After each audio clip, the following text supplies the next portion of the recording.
Mike, we're watching the economy too. A lot of data this week. Financial specialist Stephen Budin is here to give us some of the details. You're the number cruncher. What's up? Yeah, so far we're still having some weakness, but there is some positive news. So we will hold that off to the end, though. Positive economic news. Yes. Can you believe it? Now, okay, let's get back to the numbers, though, because some of those aren't so good, especially this morning. Whoa, what's going on? Yeah, there's been a lot of uncertainty. Again, a lot of the major economic firms are ratcheting down their estimates for GDP, which is the U.S. economy output.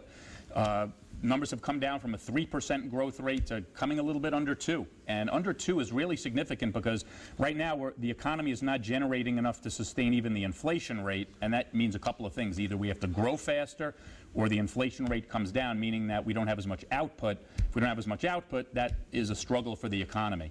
So we're watching that number carefully, but we had a feeling these GDP estimates would come down, and they certainly did.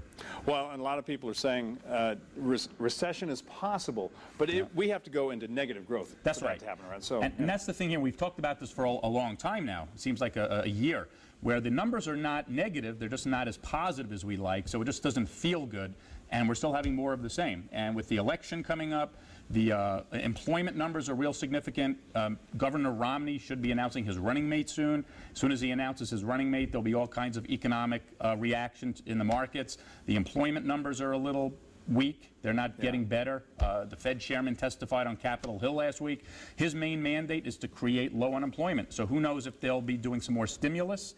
There's speculation that the markets are bracing for some more Fed stimulus, more bond purchases, more liquidity, more money in the markets. That hasn't happened yet, but we're watching it. Yeah, this isn't roads and infrastructure when you talk about stimulus from the Fed. No, it's not. This is that quantitative easing. Right.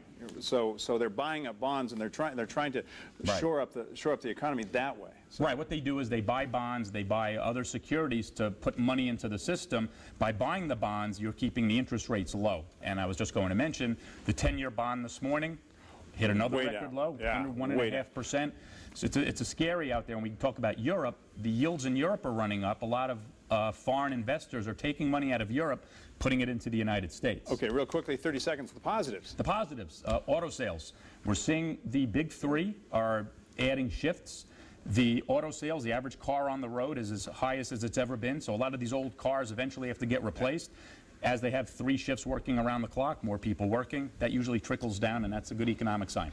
Now, we had I should say, higher unemployment benefits applied for last week. Is that going to be a growing trend, or was that a blip? What do you think? I think it's going to be more of the same, and the challenge for the politicians especially is we're getting close to the election. It's only 3 months away. There's only 1 or 2 more employment reports coming out.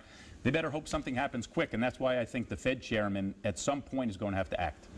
He may be out of a job. Who knows?